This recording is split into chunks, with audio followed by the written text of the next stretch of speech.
Hello mga titira! Samahan niyo ako ngayong araw. For today's gala, tayo ay pupunta dito sa Philippine Expo. On the way na nga tayo sa event, kaya lang biglang nasira yung sapatos ko. Kaya napadaan muna ako dito sa department store. Buti nga wala pa ako sa event nung nasira yung sandals ko. At dahil kung sakali nga nangyari yon, naku, magiging Cinderella talaga tayo bigla. Sobrang swerte ko nga dyan dahil tong gusto kong sandals naka-sale pa. Para nga kami pinagtagpo ng tadhana. Char! Fast forward, andito na nga tayo sa Philippine Expo. At syempre, hindi mawawala ang aura-aurahan natin dyan. Pasok ko nga, napansin ko tong saging. Kala ko nga nung una, hindi totoo. Nag-ikot-ikot na nga muna kami dito para makita kung ano nga yung mga food na tinitinda nila ngayon. Every year nga, nakikita ko tong Nene's Kitchen at Ana dito sa Philippine Expo. I highly recommend yung mga pagkain nila dahil masasarap talaga. Kasama ko nga pala ngayon si Bebe Pau Pau. Medyo busog pa nga ako dyan dahil bago kami pumunta, kumain na nga kami ng onigiri dahil alam namin na mahaba yung pila. Nagkikrave nga ako dyan sa Sabaconyelo kaya pumila agad ako dito. At syempre, para makita na rin ang RK9 at si Becky Mom. Si Rose.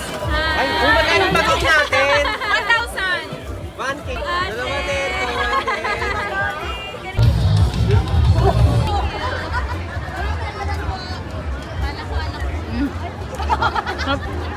Alam mo, natunaw na yung yelo, kakachikahan.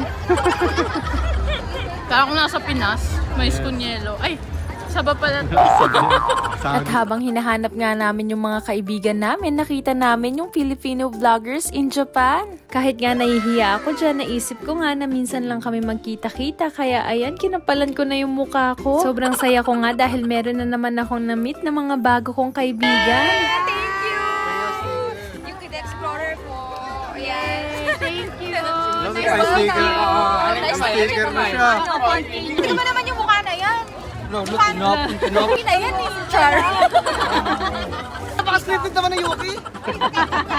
Wow, parang Ang kakulit eh. ikaw na ba si Miss Right? Sobrang friendly at ang babait nga nilang lahat. Sana nga sa next ganap mas makilala at makabanding ko pa sila. At dahil medyo nagugutom na nga kami niyan, pumila na nga kami dito. At yung nasa likod ko na Japanese family, hindi nga nila alam kung ano yung o-orderin nila. Si Wabutades.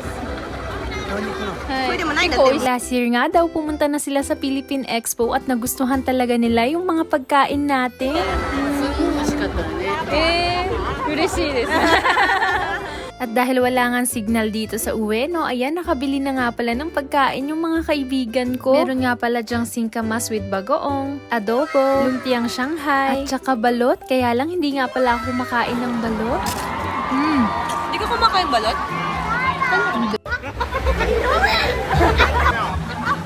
Oh my God! Sumusosong nga here. Ay, yung musasya rin there! At habang nakatambay nga kami dito sa gilid, may bigla ngang nag-alok ng cellphone sa amin. Niloko nga namin itong kaibigan namin na napulot lang yan ni Manong at binibenta niya. Tumutunog yan. Ipatay mo. Kasi ano yan, hindi kami tumawag. Pag may tumawag dyan, yun na yun. Ano mo napili? Tapos jeep. 2,000 na lang. 2,000? Pulis ka pa. Wala naman SIM card. Wala mo tumawag ah. Wala SIM card. Wala na SIM card. Kailangan ko maggago eh. At grabe mga teen, na-meet ko nga dito si Stan Fukase, isa sa mga favorite TikToker ko nga dito sa Japan. At sobrang friendly niya. Dito ka pala! What's your name? Cheya. Cheya? Cheya. Nice to meet you. Thank you. Thank you. Pagkatapos nga namin magtsikahan dyan, umikot ulit kami para nga mag-food trip na naman. Buti nga nakabili pa kami ng kwek-kwek dahil last na nga daw yan. Marami nga rin pala ditong tinda na inumin sa atin. At dahil hindi kami nainom ng beer, eto nga ang binili namin, soju. Kunin mo naman tong plastic. Jesus name, oy!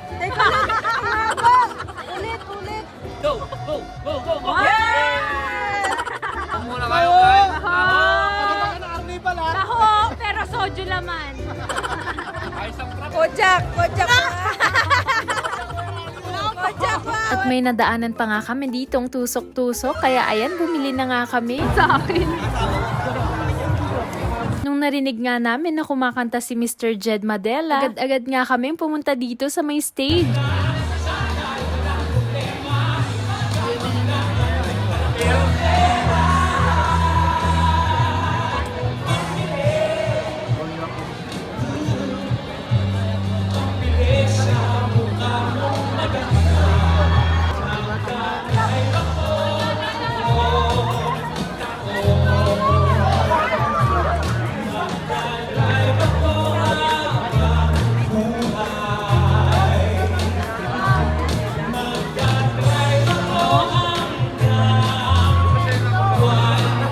Alam nga yung bebe ko, naiihi lang siya pero hindi pa rin to bumabalik kaya sinundan na namin. Huy! Ano yan? Ano chismis? Ano chismis? Bago nga kami umuwi dyan, nagkayayaan muna kami magkaraoke. Sabi nga nila, chill lang kami. Nagulat naman ako sa chill talaga nila. Oh, parang walang pasok bukas. Sabi na, scam talaga tong mga to. Char! Pasok mo ba?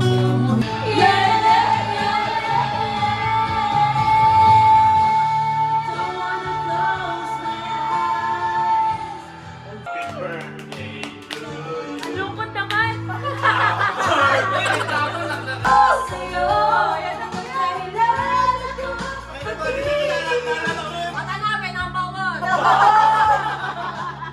Ayaw pa nga daw dyan kumanta ni Bebe Pau Pau, pero tingnan nyo naman, todo bigay, oh. Tapos nga nun, umuwi na kami at naabutan pa nga kami ng ulan dyan. Buti na lang, may dala kaming blue sheet at ayan, hindi nga kami nabasa. Panis na trip. Ayos talaga. Ito nga pala yung mga pictures ko kasama yung mga vloggers. I hope you enjoyed this vlog. Thank you for watching. Soreja, mata na! Bye-bye!